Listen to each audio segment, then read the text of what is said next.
तो हेलो बच्चों, कैसे हैं आप सभी। आई होप कि आप सभी बहुत ही अच्छे होंगे। और आई होप कि आप लोगों ने इससे पहले वाला लेक्चर जरूर देखा होगा, जो चैप्टर नंबर 1 था, जिसको मैंने पूरे 1 शॉर्ट वीडियो में कंप्लीट कराया है, ओवरव्यू दिया है। अगर जिसने भी उसको नहीं देखा है, अगर इस लेक्चर पे आए हैं तो सबसे पहले उसको देख ले, क्योंकि उससे इंपॉर्टेंट क्वेश्चन उसका मैट्रिक्स 5 to 8 मार्क्स के क्वेश्चन वहाँ से अराइज होते हैं, जो इंपॉर्टेंट क्वेश्चन कराए गए। तो चलिए आज शुरू करते हैं हम लोग बहुपद। हिंदी माध्यम के बच्चों के लिए ये वीडियो है, जिसको इंग्लिश में कहते हैं पॉलिनोमियल्स। तो क्लास 10 के बच्चे इसको ज़रूर लें, और ये ओवरव्यू है इस चैप्टर का। तो ये इसमें कुछ मैक्सिमम कॉन्सेप्ट नहीं है, दो दो तीन कॉन्सेप्ट हैं जिसके अंदर ब्रीफ समझाया गया है आपको। तो चलिए हम लोग शुरू करते हैं वीडियो, और फिर देखते हैं क्या क्या इसमें कॉन्सेप्ट है।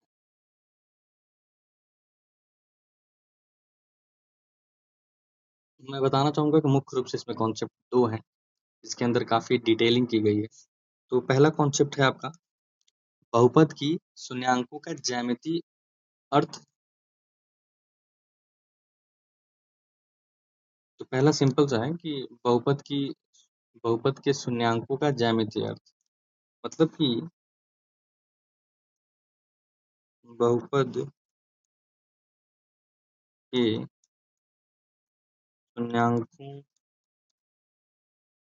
का ज्यामितीय अर्थ। आप लोगों को राइटिंग नहीं समझ में आ रही है तो टेंशन मत लीजिएगा, क्योंकि ये बस मैं बता रहा हूँ टॉपिक क्या है। अंदर टॉपिक डिटेल लिखा हुआ है अच्छे से, तो वहाँ पे कोई कंसर्न नहीं है।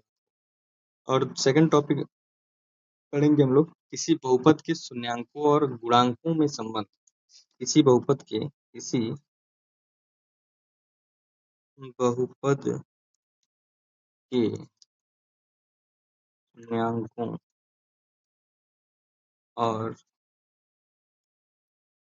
गुणांकों में संबंध, ये हम लोग तो टॉपिक पढ़ेंगे। ये पहला इंपॉर्टेंट टॉपिक है। ये पहला इंपॉर्टेंट टॉपिक, ठीक है। और ये दूसरा इंपॉर्टेंट। इस पूरे चैप्टर में हम लोग ये दो इंपॉर्टेंट टॉपिक पढ़ेंगे, ठीक है। तो चलिए हम लोग शुरू करते हैं लेक्चर। तो अध्याय 2 है बहुपद पॉलिनोमियल, जिसको कहेंगे। भूमिका में लिखा हुआ है, बड़ा सिंपल सी बात देखो कि इससे पहले ना आप लोग 9th में आप लोगों ने एक चर वाले बहुपद एवं उनकी घात के बारे में अध्ययन किया है। याद तो होगा ही आपको, जैसे कि इस तरह से इसको डिनोट करते थे।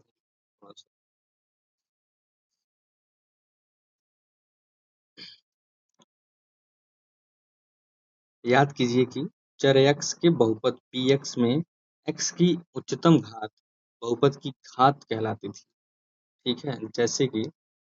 जैसे कि नीचे दिया हुआ है, यहाँ पे आपको पहला दिया हुआ है ये आपको। ये इसका क्या है ना कि चर x में घात 1 का बहुपद है। सेकंड वाले में आप लोग देखेंगे, सेकंड वाले में कि 2y² माइनस में 3y प्लस में 4, इसमें क्या है ना y का घात 2 है, ठीक है। अब ये लास्ट वाले में देखेंगे कि x 5x³ माइनस में 4x² प्लस में x माइनस में √2, इसमें क्या है ना x में अधिकतम घात कितने हैं, 3 है, ठीक है। ये छोटा अब देखिए, ये पहला है जो टॉपिक, पहला है। फर्स्ट वाला क्या कहता है, फर्स्ट वाला कह रहा है रैखिक बहुपद, यानी कि इसको इंग्लिश में कहते हैं लीनियर पॉलिनोमियल, ठीक है। रैखिक बहुपद में क्या होता है ना कि घात 1 होता है। कितना होता है घात 1 होता है। बहुपद को रैखिक बहुपद कहते हैं, जिसका घात 1 होता है। जैसे कि उदाहरण दिया हुआ है आपका, 2x माइनस में 3, √3 x प्लस में 5, y प्लस में √2 x माइनस में 2/11, और ऐसे कई सारे एग्जाम्पल दिए हुए हैं। ये सब इसके कितने घात हैं। देखिए यहाँ पे पहला जो दिया है ना 2x माइनस का 3, इस पे जो x है ना उस पे मैक्सिमम पावर कितना है, यानी कि अधिक से अधिक पावर 1 है, ठीक है। तो जिसके चर पे अधिकतम घात 1 होगा ना, वो रैखिक बहुपद कहलाता है, ठीक है। ऐसे दूसरा वाला द्विघात बहुपद दिया हुआ है। द्विघात बहुपद में मैक्सिमम पावर पता है कितना होता है, 2 होता है, ठीक है। उसको क्या कहते हैं, द्विघात बहुपद कहते हैं। उसको हम लोग क्या कहते हैं इंग्लिश में, क्वाड्रेटिक। हिंदी में क्या कहते हैं, द्विघात। क्वाड्रेटिक इंग्लिश में कहते हैं, ठीक है, जिसका अर्थ होता है वर्ग। क्या अर्थ होता है उसका? क्वाड्रेटिक का अर्थ क्या होता है? वो वर्ग होता है। ठीक है, उदाहरण देख लेते हैं इसका हम लोग। उदाहरण देखेंगे हम लोग तो 2x² प्लस में 3x माइनस में 2/5। ठीक है, इसमें देखेंगे ना 2x² में मैक्सिमम घात कितना है? मैक्सिमम घात 2 है। ठीक है, x में मैक्सिमम घात कितना है?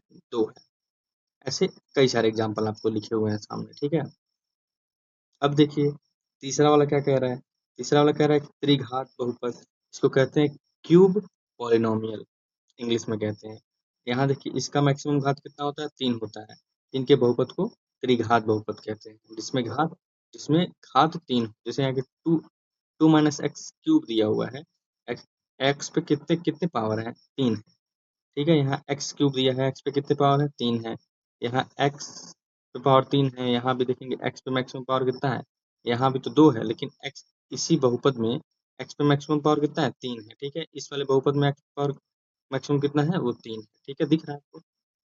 तो सिंपली कहने का मतलब है कि जिस जिस बहुपद में एक्स पे जितने एक्स कहें वाई कहें, इसको कहेंगे चर, यानी कि चर पे जितने भी घात मैक्सिमम होंगे उनको देख के हम लोग पता लगा सकते हैं कि वो रैखिक है, बहुपद है या फिर त्रिघात बहुपद है। ठीक है, अब देखिए पहला टॉपिक जो हम लोगों ने पढ़ने वाले थे, बहुपद के शून्यांकों का ज्यामितीय अर्थ, ज्योमेट्रिकल मीनिंग ऑफ जीरोस। ठीक है, इसमें सिंपल सी बात ये है ना कि ये जितनी डिटेल समझाई गई है आपको, अगर वन लाइन में मैं बात करूँ ना तो इसमें सीधा ये कहा गया है कि रैखिक बहुपद में ना, सॉरी, रैखिक बहुपद में किसी मैं यहाँ ले लेता हूँ बेसिक, जैसे ये y एक्सिस है और ये x एक्सिस है। ठीक है, ये कौन सा अक्ष है? x अक्ष है। कौन सा अक्ष है? एस x अक्ष है। ये कौन सा? y अक्ष है। ठीक है, तो सिंपली ये कहना है, अगर अगर रैखिक है, क्या है? रैखिक है, रैखिक रैखिक रैखिक बहुपद है। अगर रैखिक बहुपद है तो हमेशा ना, हमेशा हमेशा रैक वन लाइन ही होगा, यानी कि जो भी समीकरण बनेगा वो क्या होगा? एक लाइन होगी जो x अक्ष को ना एक बार काट के एक बार काटेगी बस। ठीक है, कितनी बार काटेगी? एक बार काटेगी। इतना डिटेलिंग जो किया गया ना वो यही समझाया। चलिए मैं आपको समझा देता हूँ कि किया क्या गया इसमें। जैसे कि हम लोग एकदम सिंपल से उदाहरण ले लेते हैं। जैसे कि ये दिया हुआ है ना, ये यहाँ पे, ये जो यहाँ पे दिया हुआ है ये y equals to 2x plus में 3, तो मैं समझाता हूँ आपको क्या कह रहा है। 2x plus 3, y equals to, तो फाइनली मैं यहाँ से आपको ये बता देता हूँ, ये रिप्रेजेंटेशन आपके सामने रखा होगा। ठीक है, ये सिंपली ये कहना है रैखिक में क्या होगा ना कि ये रेखा दिख रही है आपको? ये रेखा ये एक्स एक्सिस को कितनी बार काटेगी? एक बार काट रही है। यहाँ ये पॉइंट जो दिख रहा है यहाँ एक बार, ठीक है, एक बार क्या कर रही है? कट कर रही है। ठीक है, तो ये पूरा रिप्रेजेंटेशन जो भी समझाया गया ना इसमें, इसमें क्या है ना कि एक्स की वैल्यू रखेंगे तो वाई की वैल्यू कुछ ना कुछ मिलेगी, एक्स की वैल्यू रखेंगे तो वाई की वैल्यू कुछ ना कुछ मिलेगी। तो ऐसे जब वैल्यू मिलती रहती है ना तो हम इसको जब जो अगर इस तरह का जो चार्ट दिया है अगर इस पे रिप्रेजेंट करेंगे तो एक लाइन बन के आएगा, और वो लाइन क्या करेगा ना, एक्स एक्सिस को एक ही बार कट करेगा। ठीक है, ये पूरा जो समझाया गया ना, ये इसके कहने का मतलब यही है सिंपल। एक्स एक्सिस को एक बार कट करेगा, जो भी हमारे पास बहुपद दिया होगा, जैसे कि ये दिया y equals to 2x plus में 3, ये बहुपद ना एक्स एक्सिस को एक बार काटेगी। क्यों एक बार काटेगी? ये रैखिक में एक ही बार काटेगी। रैखिक में एक रेखा बनती है और ये रेखा एक्स एक्सिस को एक बार काटती है। क्यों काटती है? क्योंकि इसमें मैक्सिमम जो शून्यांक होते हैं ना वो एक ही होता है। ठीक है, एक शून्यांक होता है मैक्सिमम। ऐसे बहुपद में हम जब आगे बात करेंगे तो उसमें शून्यांक 2 होते हैं, और जब त्रिघात की बात करेंगे तो उसमें 3 होते हैं। ठीक है, यहाँ देखिए द्विघात समीकरण, द्विघात बहुपद दिया है। ठीक है, तो शून्यांक, अब अब इसके शून्यांकों का ज्यामितीय अर्थ देखेंगे। ठीक है, इसके शून्यांकों का ज्यामितीय अर्थ देखेंगे तो सिंपली इसमें इसमें इसमें जो भी डिटेल लिखा हुआ है ना, इसमें सिंपल से ही कह रहा है ना कि हमेशा वो क्या करेगा, एक एक क्या बनाएगा, एक एक बनाएगा परवलय, इस तरह से जो ये बनाया है परवलयकार बनेगा। ठीक है, इसमें परवलयकार इस तरह से बनेगा। रैखिक में क्या होता था, एक रेखा बनती थी जो एक्स एक्सिस को, एक्स यानी कि एक्स अक्ष को एक बार कट करती थी। इसमें क्या होता है कि परवलयाकार बनेगा। ठीक है, और ये परवलयाकार यक्स अक्ष को 2 बार काटेगा, ठीक है। इसमें 3 केस अराइज होता है, 3 केस अराइज होता है। पहला केस यहाँ देखिए, पहला केस कहता है कि वो जो परवलय है ना वो इस तरह से हो सकता है, जो एक्स एक्सिस को 2 बार यहाँ यहाँ काट रहा है, ठीक है। तो इसमें कितने शून्यांक है, एक यहाँ है और एक यहाँ है, 2 शून्यांक। या तो दूसरी स्थिति ऐसी हो सकती है कि जो परवलय है वो कुछ ऐसे जाएगा, ठीक है, जो जो यहाँ पे 0 और 0 पे एक बार टच करते हुए जाएगा, तो एक इसमें इसमें एक एक भी हो सकता है शून्यांक। एक एक तीसरी स्थिति ये हो सकती है कि वो एक्स एक्सिस को कहीं भी कट नहीं करेगा, ठीक है, यानी कि इसमें 0 शून्यांक हो सकती है। तो कहने का मतलब निष्कर्ष ये है कि द्विघात बहुपद में अधिकतम घात कितने हो सकते हैं, 2 हो सकते हैं, यानी कि अधिकतम शून्यांक कितने हो सकते हैं, 2 हो सकते हैं। किसी बहुपद की अधिकतम 2 शून्यांक हो सकते हैं, इसका मतलब यही है, 3 केस अराइज होता है। तो सर कहेंगे आप, सर ये भी केस तो अराइज हो सकता है कि कोई परवलय है जो ऐसे बने, तो इसमें अगर पुट करेंगे ना वैल्यू, तो ऐसा कोई केस अराइज नहीं होगा, इसलिए तीसरी स्थिति, इसलिए तीन ही स्थिति है इसमें, चौथा कोई स्थिति नहीं है, ठीक है। मतलब चलिए,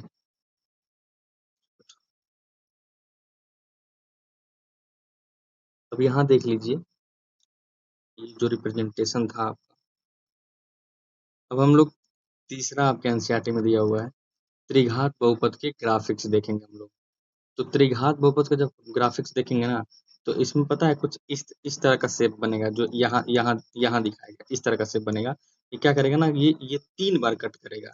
अब क्यों 3 बार कट करता है, क्योंकि इसमें क्या होते हैं, 3 शून्यांक होते हैं। कितने शून्यांक होते हैं, 3 शून्यांक होते हैं। ये क्या कर सकता है कि एक ही बार कट करके जा सकता है एक। और ये क्या कर रहा है, ये कितनी बार कट कर रहा है, ये भी 3 बार कट कर रहा है। तो इसके कहने का मतलब ये है ना कि सिंपल, अगर अगर कोई बहुपद त्रिघात है ना, तो उसमें अधिकतम अधिकतम कितने शून्यांक हो सकते हैं, 3 शून्यांक हो सकते हैं, ठीक है। और उसमें एक शून्यांक भी हो सकता है और 2 शून्यांक, यानी कि कहने का मतलब ये है ना कि अधिकतम अधिक से अधिक ना कितने शून्यांक हो सकते हैं, त्रिघात में 3 हो सकते हैं, द्विघात में 2 हो सकते हैं, रैखिक में 1 हो सकते हैं, ठीक है। तो इससे ये नहीं लग रहा है आपको, आपको निष्कर्ष ये नहीं मिला कि सिंपली, यानी कि जितने जितने घात का होगा, ये जो नीचे दिया गया है, यहाँ आप लोग देखेंगे जो ये जो दिया गया है नीचे, कि घात जितना होगा ना, बहुपद बहुपद के अधिक से अधिक n शून्यांक होंगे, यानी कि जितने घात होंगे उतने ही शून्यांक होंगे, ठीक है। एक क्वेश्चन हम लोग कर लेते हैं, ये एनसीईआरटी बेस्ड क्वेश्चन है, ठीक है। ये क्वेश्चन में देखिए आंसर भी दे दिया है आपका, यानी कि ये देखिए, ये गलत दिया हुआ है यहाँ पे हमारा, क्योंकि यहाँ देखिए, यहाँ भी एक बार कट कर रहा है एक्स एक्सिस को, यानी कि एक्स अक्ष को, और यहाँ भी एक्स अक्ष को कट कर रहा है, तो ये गलत है। यहाँ यहाँ अधिकतम शून्यांक कितने होंगे, 3 होंगे, ठीक है। क्यों होंगे 3, क्योंकि जो ये जो वक्र बन रहा है ना, ये इस तरह से ऐसे जो वक्र बन रहा है, ये कितनी बार एक्स एक्स को कट कर रहा है, 3 बार कट कर रहा है। अब इस दूसरे वाले में देख लीजिए, ये कितनी बार कट कर रहा है, 2 बार कट कर रहा है यहाँ पे। यहाँ ये कितनी बार कट रहा है, अच्छा देखिए, सेम यही वाला पहला वाला क्वेश्चन था ये, ठीक है। ये 3 बार कट कर रहा है, ये देखिए कितनी बार कट कर रहा है, ये सिंपल से रेखा बना रहा है, तो रैखिक होगा ये। एक ही बार कट कर रहा है, तो इसमें शून्यांक कितने होंगे, 1 होंगे। इसमें शून्यांक कितने होंगे, ये भी एक ही बार एक्स अक्ष को टच कर रहा है, तो 1 होंगे। इसमें देखिए शून्यांक कितने होंगे, 1 2 3 4 5 हैं, तो ये 4 5 दिख रहे हैं ना, हाँ, 5 तो दिख रहे हैं, 1 2 3 4 5, यहाँ पे गलत दिखा है, ये 5 होंगे, कितने होंगे, 5 होंगे इसमें, ठीक है। तो यानी कि शून्य, अगर कोई ग्राफ दिया हुआ है, तो उसको हम शून्यांक, उसमें हम देखेंगे कितनी, वो जो ग्राफ है, वो जो वक्र है, एक्स अक्ष को कितनी बार टच किया है, या फिर कितनी बार उसको कट करके गया है, उतनी बार हम लोग काउंट करेंगे और वही बता देंगे कि इस ग्राफ में इतने शून्यांक दिए हुए हैं। जैसे एक मैं क्वेश्चन ले लूँ आपसे, एनसीईआरटी बेस्ड क्वेश्चन मैं लूंगा, सिंपल सा एक ग्राफ दिया है, ऐसे ऐसे एक ग्राफ दिया है, ठीक है। अब बताइए इसमें कितने शून्यांक होंगे, तो इसमें जाहिर सी बात है, शून्यांकों की संख्या कितनी होगी, शून्यांकों की संख्या कितनी होगी, 0 होंगे। क्यों, क्योंकि ये जो लाइन दिया हुआ है ना, ये जो लाइन दिया हुआ है, ये एक्स एक्सिस को कहीं कट नहीं कर रहा है, सॉरी ये एक्स एक्सिस है, ये एक्स अक्ष है, ठीक है, कहीं कट नहीं कर रहा है। अब देखिए एक और ले लेते हैं हम लोग, एक और ले लेते हैं ग्राफ, जो इस तरह से दिया हुआ है, ये एक्स अक्ष है और ये वाई एक्स है, और एक ग्राफ ले लेते हैं हम लोग यहाँ से कुछ इस तरह से, ये ऐसे करके ऐसे, ठीक है। अब ये बताइए इसमें कितने शून्यांक है, क्योंकि ये जो वक्र है, ये x अक्ष को एक बार कट कर रहा है, तो इसमें शून्यांकों की संख्या कितनी होगी? शून्यांक कितने होंगे? शून्यांक होंगे 1, ठीक है। एक और क्वेश्चन ले लेते हैं। 2 क्वेश्चन आपके सामने है, इसमें आप लोग बताइएगा, इसमें आप लोग बताइएगा, ठीक है। ये कुछ ऐसे है, ऐसे करके इसमें कितने शून्यांक हैं? और एक और ग्राफ ले लेता हूँ मैं। ये एक्स एक्सिस है, ये वाई एक्सिस है। आपको पता चल रहा ना, ये एक्स एक्सिस है और ये वाई एक्सिस है, ठीक है। अब बताइए इसमें इसमें कितने शून्यांक? ये पहले वाले फिगर में, ये पहला फिगर है और ये दूसरा फिगर है, ठीक है। बताइए कितने शून्यांक थे? अब चूंकि इसमें देखेंगे हम लोग कि ये यहाँ यहाँ पे एक बार टच कर रहा है एक्स एक्सिस को, यहाँ पे एक बार काट रहा है, और यहाँ पे भी क्या कर रहा है, एक बार कट कर रहा है। तो कितनी बार कट कर रहा है? ये ग्राफ जो है, ये जो ग्राफ है, ये जो वक्र दिया हुआ है, कितनी बार कट कर रहा है? 3 बार कट कर रहा है। तो हम सिंपली कह देंगे कि शून्यांकों की जो संख्या होगी, शून्यांकों की जो संख्या होगी यहाँ पे 3 होगा। और इसमें हम लोग देखेंगे तो कितनी बार कट कर रहा है? यहाँ एक बार कट कर रहा है, यहाँ एक बार कट कर रहा है, 2 बार कट कर रहा है। यहाँ भी क्या बता देंगे, शून्यांकों की संख्या क्या होगी? शून्यांकों की संख्या 2 होगी, ठीक है। एक और क्वेश्चन लेते हैं।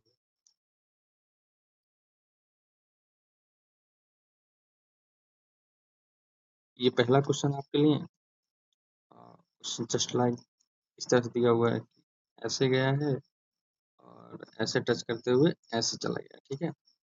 और एक और ग्राफ लीजिए, सेकंड वाला, कुछ इस तरह से, सॉरी, ये एक और ग्राफ लीजिए आपके लिए, दूसरा ग्राफ, कुछ ऐसे है, कुछ इस तरह से कि ऐसे गया है, टच करते हुए आपका सामने निकला है, फिर टच करते हुए आपका ये टच किया है, टच करते हुए यहाँ पे एक बार टच किया है, फिर ऐसे चला गया, ठीक है। ये तो है, आपको हम लोग कमेंट में बताएंगे कि कितने शून्यांक इसके होंगे, शून्यांक इसके होंगे, और कितने शून्यांक इसके होंगे, ठीक है। आप लोग बताइएगा। अब देखिए सिंपल है ये। अभी तक जो मैंने बताया था ना कि 2 कॉन्सेप्ट इसमें पढ़ना है, तो एक कॉन्सेप्ट हम लोग पढ़ चुके हैं। अब ये दूसरा कॉन्सेप्ट है, ठीक है, दूसरा कॉन्सेप्ट। और जो पहले कॉन्सेप्ट पे जो क्वेश्चन प्रैक्टिस कराया है मैंने, वो इनफ है, इनफ है।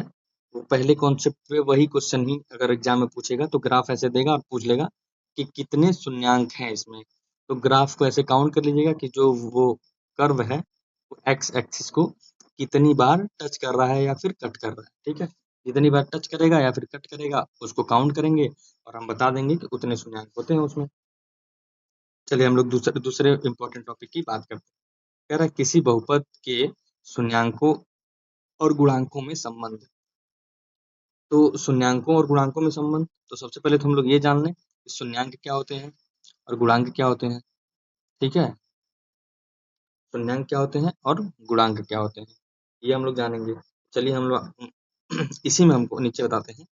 ये क्या दिया हुआ है, एक दिया हुआ है द्विघात बहुपद दिया हुआ है, ठीक है। द्विघात बहुपद में अब देखिए यहाँ पे द्विघात बहुपद में ये जो 2 दिया हुआ है, थोड़ा कलर चेंज कर रहा हूँ ताकि आपको दिखे अच्छे से।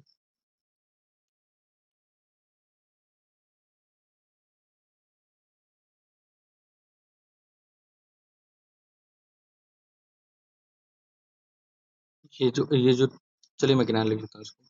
2x स्क्वायर माइनस में 8x प्लस में 6। इसमें जो देखेंगे ना, ये जो 2 दिया है, 8 दिया है, ये 6 दिया है, तो ये सब क्या है? यही लोग पता है क्या है? यही लोग हैं गुणांक। ये जो 2 दिया है, 8 दिया है, 6 दिया है ना, यही लोग क्या है? गुणांक हैं, ठीक है। 2 किसका गुणांक है? 2 है एक्स स्क्वायर का गुणांक। 8 किसका गुणांक है? 8 है एक्स का गुणांक। 6 किसका गुणांक है? सर 6 को दिया एक्स पे पावर 0 का गुणांक है ये, ठीक है। ये लोग गुणांक हैं। और सर शून्यांक क्या होते हैं? तो जो ये कैलकुलेशन करके निकाला है ना, ये जो कैलकुलेशन करके जो वैल्यू निकाली है ना यहाँ पे, ये जो कैलकुलेशन करके वैल्यू निकाला गया है, जहां से हम बताएं, ये देखिए ये वाला x बराबर 1 और x बराबर 3। तो ये शून्यांक 1 और 3 है। शून्यांक निकालने के लिए कैलकुलेशन करना पड़ता है, और गुणांक हमारा बहुपद में ही हम लोग देख के बता सकते हैं, ठीक है। जैसे कि एक एग्जाम्पल अगर मैं ले लूं, एक सिंपल सा एग्जांपल ले लूँ मैं कि एक्स स्क्वायर माइनस का 2x प्लस में 8। अब इसमें बताइए गुणांक क्या है और शून्यांक, चूंकि तो हमें डिराइव करना होगा, इसको जब सॉल्व करेंगे तो हमें शून्यांक मिलेंगे, लेकिन हम गुणांक देख के बता सकते हैं। अब बताइए, यहाँ देखिए x है, x का गुणांक क्या है, अगर कुछ नहीं दिया होता है तो वहाँ 1 होता है। y है, y का गुणांक क्या है, माइनस का 2 है। यहाँ पे देखिए कुछ नहीं दिया है तो कुछ नहीं दिया होता तो एक्स पे पावर जीरो। हमें पता है कि एक्स पे पावर जीरो की वैल्यू क्या होती है, 1 ही होती है। तो एक्स पे पावर जीरो ना लिख के वहाँ 1 लिख दिया गया था, ठीक है। ये देखिए, तो इसका जो गुणांक है वो 8 है। दैट मीन्स कि एक्स स्क्वायर का जो गुणांक है वो 1 है, एक्स का जो गुणांक है वो माइनस का 2 है, एक्स पे पावर जीरो का गुणांक क्या है, 8 है, ठीक है। समझ में आ गया, ये सब गुणांक है। अब शून्यांक फाइंड आउट करते हैं, तो शून्यांक फाइंड आउट करने के लिए हमें थोड़ा सा इरेज करना होगा इसको।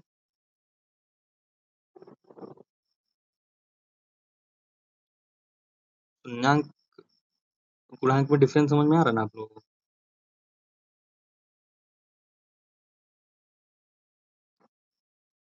यहाँ मैं फिर से क्वेश्चन लिखूंगा, ठीक है। यहाँ मैं फिर से क्वेश्चन लिखता हूँ। क्वेश्चन है आपका कि एक्स स्क्वायर माइनस का 2x प्लस का 8, ये क्वेश्चन था, इक्वल्स टू 0 करेंगे इसको, ठीक है। यहाँ से इसको अगर इसका आप शून्यांक फाइंड करेंगे, क्या क्या निकालेंगे, शून्यांक। शून्यांक निकालने के लिए क्या करते हैं, इसको सॉल्व करते हैं। तो यहाँ से लिखेंगे एक्स स्क्वायर माइनस का 4x प्लस का 2x माइनस का 8। सर ये कैसे हुआ है, अगर आपको द्विघात समीकरण या द्विघात बहुपद को सॉल्व नहीं करने आता है तो मैं आपको एक बार बताना चाहूँगा। इससे पहले इस क्वेश्चन को मैं सॉल्व कर देता हूँ, फिर उसके बाद अगले पेज में मैं आपको बताऊंगा कि कैसे सॉल्व करते हैं। 2 क्वेश्चन लेंगे, दोनों अलग-अलग तरीके का होगा और दोनों को मैं बताऊंगा कैसे सॉल्व करते हैं उसको।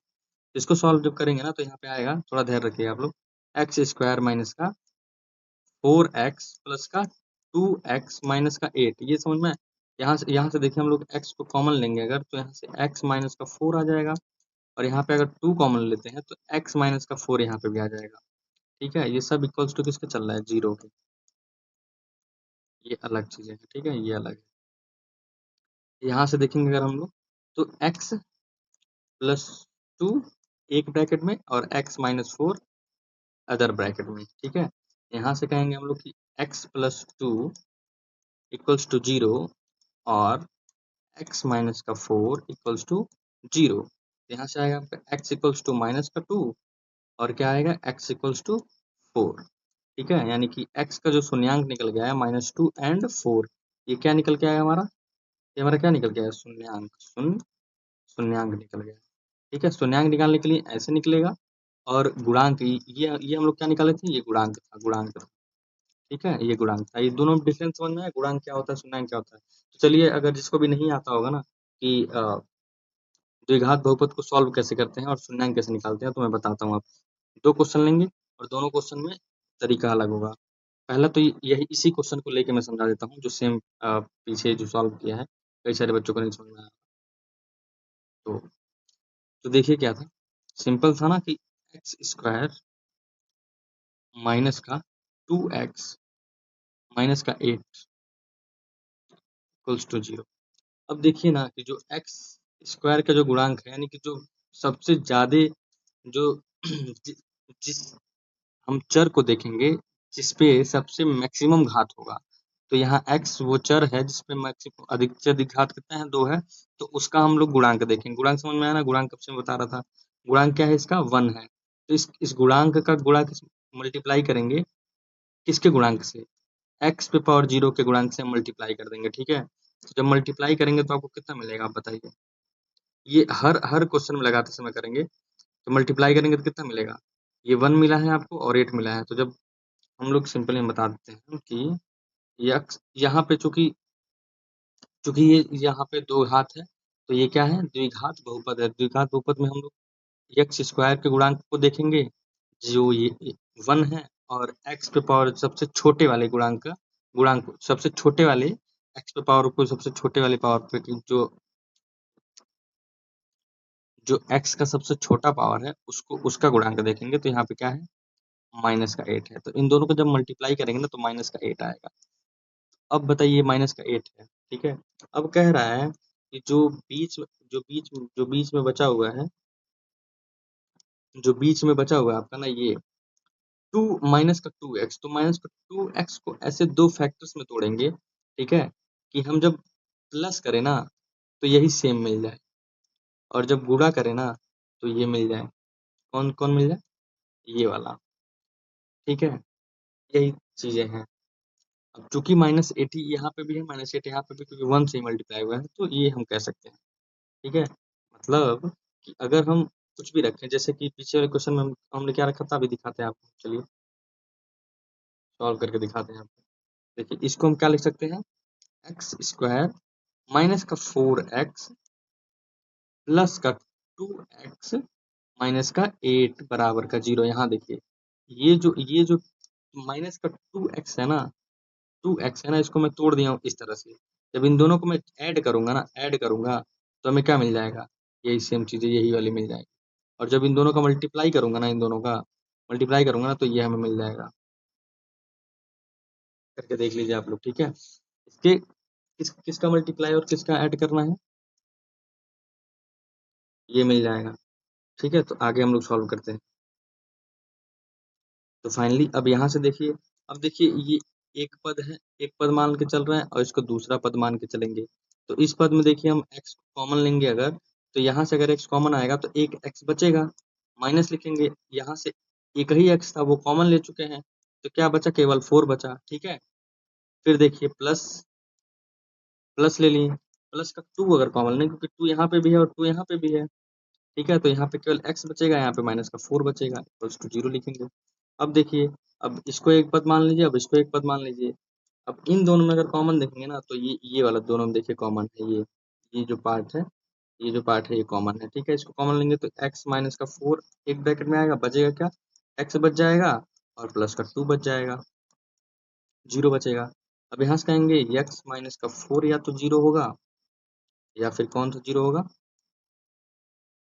इसको इंग्लिश में और लिखें या फिर हिंदी में या लिखें, ठीक है। एक्स प्लस का 2 इक्वल्स टू 0 लिखें, तो यहाँ से क्या मिल जाएगा, एक्स बराबर में 4 मिल जाएगा, और यहाँ से एक्स बराबर में माइनस का 2 मिल जाएगा। तो करेंगे एक्स बराबर का माइनस का 2 और 4, ये दोनों क्या है, शून्य आएंगे, क्या है, शून्य आएंगे, ठीक है। ऐसे एक और क्वेश्चन लेंगे, सेम सेम तरीका रिपीट करेंगे हम लोग उसमें। एक और क्वेश्चन लेंगे, जैसे कि यहाँ पे मैं कोफिशिएंट चेंज करता हूँ सर। अभी तो सिंपल सा जो मैक्सिमम पावर था उसका 1 ले लिए थे, तो इजी हो गया था। चलिए मैं थोड़ा सा टफ ले लेता हूँ आपको, 4s स्क्वायर माइनस का 4s, सॉरी मैं एस ना लिख के आपको एक ही को फिर में करता हूँ, एक्स ही कर लेते हैं, ठीक है। 4x स्क्वायर माइनस का 4x प्लस का 1 इक्वल्स टू 0। इसको जब सॉल्व करेंगे तो अब बताइए, मैक्सिमम x का मैक्सिमम पावर 2 है, तो उसका उसका गुणांक देखेंगे तो गुणांक क्या है, उसका 4 है, ठीक है। और जो x का सबसे स्मॉलेस्ट यानी छोटे से छोटा जो घात है, उसका गुणांक क्या है, 1 है। इन दोनों का गुणा करेंगे तो क्या मिल जाएगा हमको, 4 ही मिल जाएगा, ठीक है। तो अब क्या है ना, जो मिडिल वाला पार्ट है, इसको ऐसे तोड़ेंगे कि ऐड करने पर या फिर घटाने पर या फिर जोड़ने पर यही मिल जाए, -4। और जब गुणा करें तो +4 मिलना चाहिए, ये वाला पार्ट, ठीक है। अब देखिए हम तोड़ेंगे इसको, सिंपली हम तोड़ेंगे ना, तो 4x स्क्वायर लिखेंगे, माइनस का 2x लिखेंगे, और फिर माइनस का 2x प्लस का 1 लिखेंगे, इक्वल्स टू 0। क्या देखिए, क्या इन दोनों को जब जोड़ते हैं तो क्या माइनस का 4x आता है, और क्या जब इन दोनों को गुणा करेंगे तो -2 और -2 का गुणा करेंगे तो प्लस का 4 आएगा, ठीक है। अब देखिए यहाँ से फिर ये एक घात हो गया, और ये दूसरा घात, ये दूसरा पद हो गया, और ये पहला पद हो गया, सॉरी ये दूसरा पद हो गया, ये पहला पद हो गया, ठीक है। तो इसको हम सॉल्व करेंगे पहले, तो यहाँ से हम क्या कॉमन ले लेंगे, एटलीस्ट हम 2x तो कॉमन ले ही सकते हैं, तो यहाँ से बच जाएगा आपका 2x माइनस का 1। यहाँ से क्या कॉमन लेंगे, यहाँ से सिंपली कॉमन ले लेंगे हम लोग, माइनस का 1 कॉमन लेंगे तो 2x माइनस का 1 हो जाएगा, इक्वल्स टू 0। यहाँ से फिर कहेंगे कि 2x माइनस का 1, और फिर 2x माइनस का 1, यहाँ से क्या आएगा, 2x माइनस का 1 इक्वल्स टू 0, या फिर और जो है 2x माइनस का 1 इक्वल्स टू 0। यहाँ से कहेंगे कि x इक्वल्स टू 1/2, एंड या फिर x इक्वल्स टू 1/2। ठीक है, ये सब शून्यांक रहेंगे। तो इसके इसके जो एक्स के शून्यांक जो मिलेंगे ना, तो 1/2 एंड 1/2 ही शून्यांक मिल जाएंगे। तो दो शून्यांक मिलेंगे और दोनों क्या होंगे, 1/2 1/2। ठीक है, समझ में आई इतनी बातें। तो फाइनली मैं ये बता दूं आपको कि रैखिक में अधिक से अधिक घात कितना होगा, 1 होगा। शून्यांक कितने होंगे, 1 होंगे। ठीक है, और द्विघात में कितने होंगे, द्विघात बहुपद में अधिक से अधिक घात कितना होगा, 2 होगा। और शून्यांक कितने होंगे, 2 होंगे। ठीक है, त्रिघात में देखते हैं हम लोग। त्रिघात में अधिक से अधिक घात कितना होगा, 3 होगा। शून्यांक कितने होंगे, 3 होंगे। ठीक है, आगे बढ़ते हैं हम लोग। अब देखिए कह रहा है व्यापक रूप देख लीजिए आप लोग।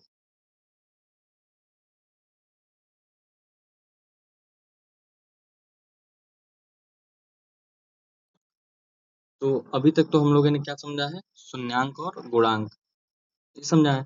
अब जब शून्यांक और गुणांक समझ चुके हैं, तो अब इसका हम लोग क्या संबंध देखेंगे। ठीक है, तो अब ध्यान से देखिएगा, जो नीचे संबंध लिखा हुआ है, ध्यान ध्यान दीजिएगा। कि शून्यांकों का जो योग होता है ना, देखिए द्विघात बहुपद में दो शून्यांक होंगे, और दो शून्यांक होंगे तो उनका योग भी हो सकता है।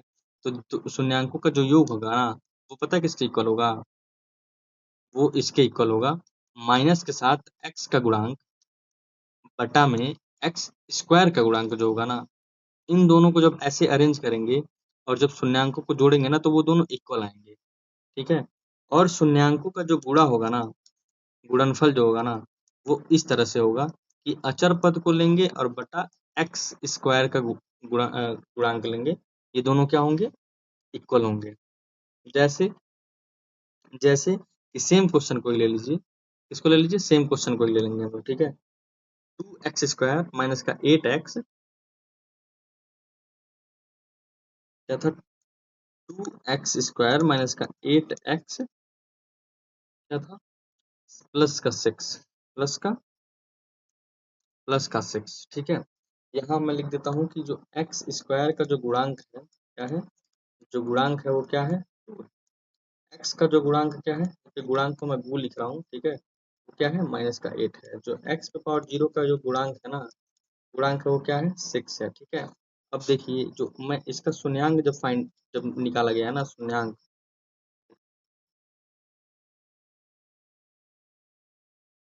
इसका शून्यांक निकाला गया है, इसका शून्यांक निकल के पता है कितना आया, देखिए यहाँ पे पीछे कितना निकल के आया शून्यांक।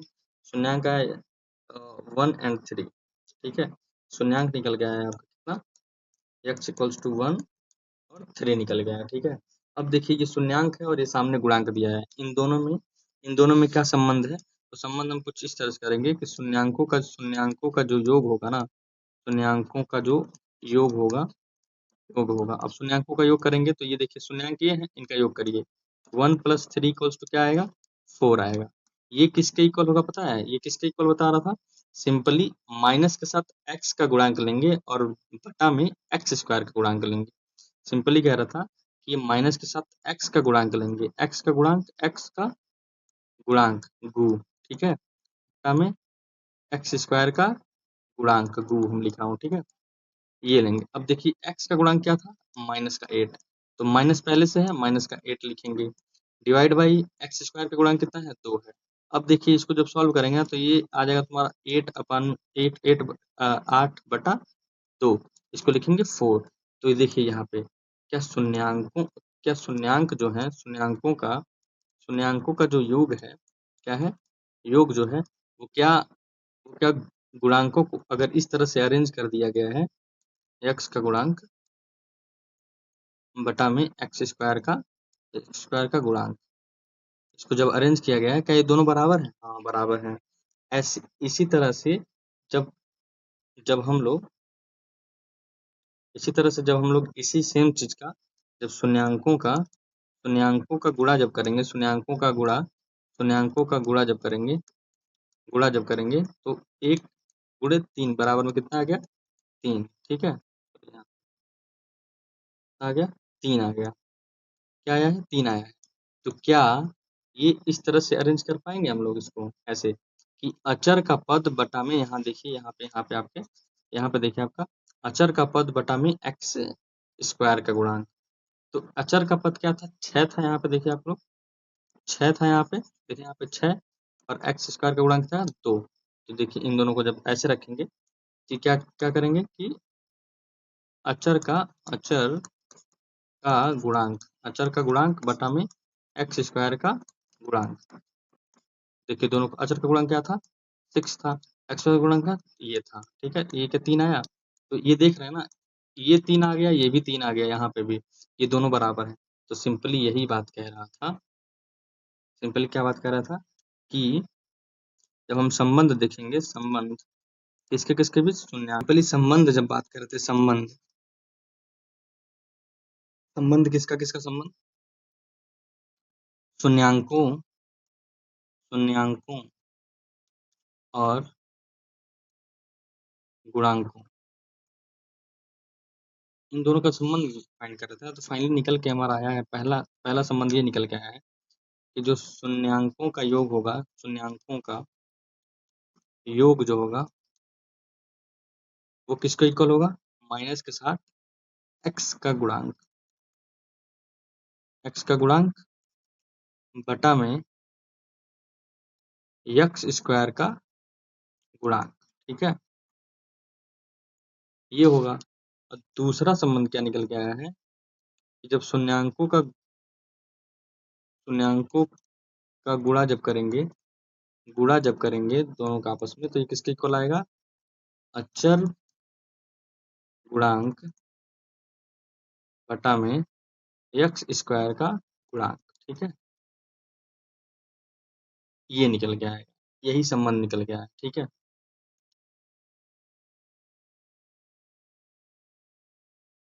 अब देखिए व्यापक सूत्र देख लेते हैं हम लोग, व्यापक सूत्र यही जो पीछे में लिखा है ना, वही यही व्यापक सूत्र है। यहाँ सिंपली कह रहा है ना कि व्यापक, अगर व्यापक रूप देखेंगे हम लोग, मान लेते हैं अल्फा और बीटा क्या है, द्विघात समीकरण, द्विघात बहुपद, सॉरी द्विघात बहुपद, ये एक्स, ए एक्स स्क्वायर प्लस में बी एक्स प्लस में सी, जहाँ ए 0 के इक्वल नहीं है, शून्यांक हो, तो कौन कौन शून्यांक है इसमें, अल्फा और बीटा, इसको अल्फा और बीटा पढ़ते हैं। तो अल्फा और बीटा का जब योग करेंगे तो ये क्या मिलेगा, ये क्या मिलेगा, माइनस का बी बाई ए। अब देखिए जो माइनस का बी है ना, वो क्या है, माइनस का बी क्या है, यक्स का, अभी वही लिखवाया था, माइनस का बी क्या है, देखिए यहाँ पे लिखा हुआ है, एक्स का बी क्या है, माइनस का बी क्या है, एक्स का गुणांक, एक्स का गुणांक यहाँ देखिए व्यापक में देखेंगे ना, एक्स का जो गुणांक वो क्या है, बी है, क्यों, गुणांक देखना समझा दिया ना मैं आपको, गुणांक देखना तो आ ही गया होगा। तो जब कह रहा है कि जब यही शून्यांक है, ये दोनों शून्यांक है अल्फा और बीटा, ये व्यापकता, व्यापक रूप में एक्सप्लेन किया है, ठीक है, व्यापक रूप में ये कह रहा है कि अगर भाई किसी भी द्विघात बहुपद में कितने शून्यांक होते हैं, दो, तो मान लिया पहले शून्यांक को अल्फा और दूसरे शून्यांक को बीटा मान लिया है, पहले को मान लिया अल्फा, दूसरे को बीटा मान लिया, पीछे हम लोग यही पढ़े हैं कि अल्फा जो है और बीटा का जब योग करेंगे, यानी शून्यांकों का जब योग करेंगे तो किसके इक्वल मिलेगा, गुणांकों के इस रूप के स्ट्रक्चर के इक्वल मिलेगा। जब शून्यांकों का गुणा करेंगे यानी अल्फा बीटा का गुणा करेंगे तो इस रूप से गुणांकों को अरेंज करने पर मिलेगा हमें दोनों इक्वल, ठीक है, यही संबंध था।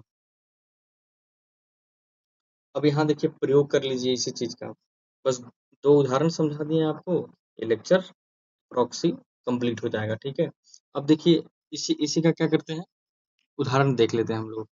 कह दिया है उदाहरण में कह दिया है कि ये द्विघात समीकरण दे दिया हमें, एक द्विघात समीकरण दे दिया है, बहुत बढ़िया द्विघात समीकरण दे दिया है, कह रहा शून्यांक ज्ञात कीजिए और शून्यांकों तथा गुणांकों के बीच का संबंध भी सत्यापित, संबंध की सत्यता की जांच कीजिए, ठीक है, ये चीजें दिया हुआ है। तो चलिए शून्यांक निकालना तो हम आपको बता ही दिए हैं, तो सिंपली हम सॉल्यूशन देख लेते हैं कि कैसे शून्यांक निकाला है। ये हमारे पास क्या दिया है, द्विघात बहुपद दिया है, जिसका हम लोग सीधे सीधे जब फैक्टर करेंगे तो इस तरह से आ जाएगा, यहाँ शून्यांक निकालेंगे तो हमारे पास आ जाएगा -2 और -5, ठीक है। अब देखिए सत्यता की जांच के लिए तो हमें पता है कि शून्यांकों का जो योग है ना, तो -2 और माइनस का जब 5 जोड़ेंगे तो -7 आएगा, ये किसके इक्वल आना चाहिए था, माइनस के साथ एक्स का गुणांक, एक्स का गुणांक क्या है, एक्स का गुणांक देखेंगे तो क्या है, 7 है, ठीक है, एक्स का गुणांक क्या है, अरे बताओ, सॉरी x का गुणांक क्या है 7 है, तो माइनस पहले से आगे है, और एक्स स्क्वायर का गुणांक देखने आता है 1 है, इसका वैल्यू क्या आएगा -7, यानी कि -7 यहाँ भी आया और इन दोनों को जोड़े तब भी -7 आया, यानी कि दोनों इक्वल है। जब ऐसे ही गुणांकों को लेंगे तो ये दोनों ऐसे हमें फाइंड आउट कर पाएंगे हम लोग। आपको बहुत ब्रीफ में समझा दिया गया है पीछे, आप लोग एक बार ट्राई करिए खुद से। यहाँ देखिए, यहाँ विपरीत तरीके से कह रहा है, यहाँ दे दिया है द्विघात समीकरण का बहुपद ज्ञात कीजिए, जिसमें क्या दिया है शून्यांकों का योग और शून्यांकों का गुणनफल दे दिया है। ठीक है, तो यहाँ से क्या होगा, हमें क्या पता है। अच्छा ये क्वेश्चन समझ लीजिए आप लोग, कह रहा है व्यापक रूप हम मान लेते हैं ये है, और हमें फाइंड क्या करना है, यहाँ पे बी फाइंड करना है, ए फाइंड करना है और सी फाइंड करना है। जैसे ये फाइंड कर लेंगे, इसमें रखेंगे तो हमें मिल जाएगा। अब देखिए इसको फाइंड कैसे करेंगे, हम मान लेते हैं कि इसमें क्या है शून्यांक, तो अल्फा और बीटा है। तो अल्फा और बीटा को जब जोड़ते हैं, यानी जब शून्यांकों को जोड़ते हैं तो किसके इक्वल आता है, किसके इक्वल आता है बताइए, किसके इक्वल आता है, योग योग किसके इक्वल है, 3 के इक्वल है। अरे यहाँ क्वेश्चन में दिया है 3 के इक्वल है, योग 3 के इक्वल दिया है। और ये जो योग है, गुणांक को ऐसे जब अरेंज करेंगे, ये क्या है, ये माइनस का एक्स का गुणांक है, एक्स का गुणांक है, ठीक है, और ये क्या है एक्स स्क्वायर का गुणांक है। ठीक है, ये एक्स स्क्वायर का गुणांक है। जब इसको इस तरह अरेंज करेंगे तो हमें मिल जाएगा, यहाँ से क्या मिल जाएगा, माइनस का B by A equals to क्या मिल जाएगा, -3, क्या मिल जाएगा, B B by A equals to 3। ठीक है, यहाँ से ये मिल जाएगा। अब देखिए दूसरे क्वेश्चन से हम लोग क्या फाइंड आउट करेंगे, दूसरे क्वेश्चन से हम लोग ये फाइंड आउट करेंगे कि जब इन दोनों का गुणनफल हम लिखेंगे, तो गुणनफल दिया है हमारा, तो हमारा दो, और ये गुणनफल जो होता है ना, वो किसके बराबर होता है, इस तरह के जब गुणांकों को इस तरह अरेंज करते हैं, इसके इक्वल होता है। तो यहाँ से हम लोग निकालेंगे तो क्या मिल जाएगा, यहाँ से हम लोग निकालेंगे तो मिलेगा क्या, यहाँ से क्या मिल जाएगा, सी बाई ए इक्वल्स टू 2। तो जब इसको और इसको जब सॉल्व करेंगे ना, तो हमें मिल जाएगा, ए की वैल्यू क्या मिल जाएगी हमको 1 मिल जाएगी, और बी की वैल्यू 3 मिल जाएगी, और सी की वैल्यू क्या मिल जाएगी 2 मिल जाएगी। तो यहाँ से जैसे हम व्यापक रूप में रखेंगे तो हमें ये द्विघात बहुपद मिल जाएगा। ठीक है, त्रिघातों के लिए संबंध दिया हुआ है, त्रिघातों के लिए संबंध डायरेक्ट दिया हुआ है, बहुत एक्सप्लेन नहीं किया है आपके उस चैप्टर में। ठीक है, तो डायरेक्ट देखेंगे कि त्रिघात में हम लोग इसको चाहेंगे तो याद रखेंगे, क्या त्रिघात बहुपद के शून्यांकों और गुणांकों के बीच इसी प्रकार का संबंध होता है, तो हाँ जी बिल्कुल होता है। यहाँ देखिए एक त्रिघात दिया है, त्रिघात बहुपद दिया है 2x³ माइनस में 5x² माइनस में 4x प्लस में x, जिसके शून्यांक हम जब फाइंड आउट करेंगे, क्योंकि आपके चैप्टर में इसके शून्यांक फाइंड आउट करने के शायद तरीके नहीं दिए हुए हैं। ठीक है, तो इसके आधार पर व्यापक रूप देखेंगे हम लोग, व्यापक रूप देखेंगे तो अल्फा बीटा गामा ये क्या है तीनों, ये तीनों क्या है शून्यांक हैं। अल्फा बीटा गामा क्यों है इसमें शून्यांक, और देखिए इसको पढ़ते हैं गामा, ठीक है, इसको पढ़ते हैं क्या गामा। अल्फा बीटा गामा क्यों शून्यांक दिए हुए हैं इसमें, क्योंकि इसका जो अधिकतम घात है वो 3 है, और जितने घात होते हैं उतने ही शून्यांक होते हैं, इसलिए हम 3 शून्यांक लेके आए हैं। ठीक है, अल्फा बीटा गामा हम लोगों ने माना है। तो इसको हम लोग जब अरेंज करेंगे, इसका गुणांक इस तरह से, तो ये इक्वल होगा, और जब इसको इस तरह से हम लोग मल्टीप्लाई करके ऐड करेंगे शून्यांकों को, तो गुणांकों को इस तरह अरेंज करने पे वैल्यू इक्वल आएगी। जब तीनों को जब मल्टीप्लाई कर देंगे तीनों शून्यांकों को, तो गुणांकों को जब इस तरह अरेंज करेंगे तो ये दोनों दोनों इक्वल होंगे। ठीक है, अब इसमें एक क्या दिया है, आपका क्वेश्चन दे दिया हुआ है उदाहरण के तौर पे, कह रहा है जांच कीजिए त्रिघात बहुपद, ये दिया हुआ है हमारे पास, इसके शून्यांक ये सब दिए हुए हैं। ठीक है, तो बताइए, हमें पता है कि ए की वैल्यू ये दिया हुआ है, बी की वैल्यू है, सी की वैल्यू है, डी की वैल्यू है, ये क्या है सब, ये गुणांक है, हम लोग यहाँ से देख सकते हैं गुणांक है ये सब। जब इनकी वैल्यू रखते हैं तो जीरो आता है, इनकी वैल्यू रखते हैं तो जीरो आता है, इनकी वैल्यू रखते हैं तो जीरो आता है। तो ये बताता है, अच्छा ये पता है आपको, चलिए मैं एक चीज और बताता हूँ, कि जो शून्यांक होते हैं ना, शून्यांक जो होते हैं वो द्विघात बहुपद को, द्विघात बहुपद हो या फिर कोई भी बहुपद हो, किसी भी बहुपद बहुपद को संतुष्ट करते हैं, संतुष्ट करते हैं। संतुष्ट करने का मतलब है, जब इधर वैल्यू रखेंगे एक्स की, तो इधर जो वैल्यू आएगी ना वो इक्वल होगा। ठीक है, दोनों इक्वल होगा। जैसे यहाँ पे कह रहा है कि अगर शून्यांक एक 3 है, इस क्वेश्चन में कह रहा है कि अगर एक शून्यांक 3 है, तो इस 3 को उठा के जब इस इक्वेशन इस बहुपद में रखेंगे ना, तो 0 के इक्वल आएगा, जो यहाँ दिया हुआ है, आपको देख सकते हैं आप लोग। ये कह रहा है अगर ये -1 इसका शून्यांक है, तो इसमें जब रखेंगे ना, तो फिर ये 0 देगा। ये देखिए यहाँ पे 0 दिया है, ठीक है। ये कह रहा है कि माइनस का 1/3 है, अगर ये शून्यांक है किसका, इस बहुपद का, तो इसमें जब रखेंगे ना, तो देखिए यहाँ पे क्या दिया है, 0 इक्वल दिया है, ठीक है। यही बात है। फिर ये जांच के लिए दिया हुआ है, तो आप लोग जिस तरह फार्मूला पीछे देखे हैं, उसके अकॉर्डिंग अगर आप लोग रखेंगे इसको, तो ये आपका सेटिस्फाई करेगा, ठीक है।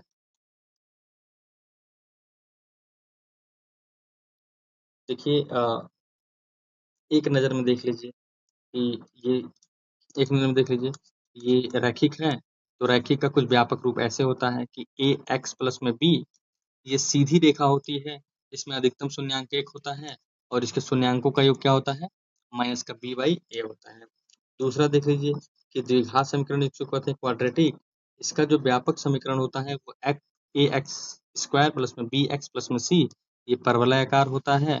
इसमें अधिकतम शून्यांक 2 हो सकते हैं, और इसके शून्यांकों का योग भी क्या होता है, माइनस का b/a होता है। अब तीसरा देख लीजिए, त्रिघात है, इसको क्यूब कहते हैं, क्यूबिक, इसका देखिए क्या व्यापक रूप है, ए एक्स क्यूब प्लस में बी एक्स स्क्वायर प्लस में सी एक्स प्लस में डी, ठीक है। ये क्या होता है, वक्राकार होता है, इसमें अधिकतम शून्यांक कितने होते हैं, 3 होते हैं, और इसके शून्यांकों का योग भी क्या होता है, माइनस का b/a होता है, ठीक है। तो आई होप कि आप सभी को इस समरी समझ में आई होगी। तो अगर आप लोगों को समझ में आई, तो आप लोग कमेंट कर सकते हैं और हमें प्रोत्साहित कर सकते हैं। इसके अगला चैप्टर आएगा आपको 1-2 दिन में, अगले चैप्टर को मैं ओवरव्यू कर दूंगा इसी चैनल पे आपको। तो आई होप कि आप लोगों को सब समझ में आए होंगे। तो बहुत हम्बल रिक्वेस्ट है कि आप लोग इसको सब्सक्राइब करें और लाइक करें प्लीज़। इससे मेरा मोटिवेशन बढ़ता है और मुझे और मेहनत करने की इच्छा जागृत होती है, ठीक है। तो thank you so much for watching, subscribe करना ना भूलें। तो चलिए मिलते हैं हम लोग अगले लेक्चर में।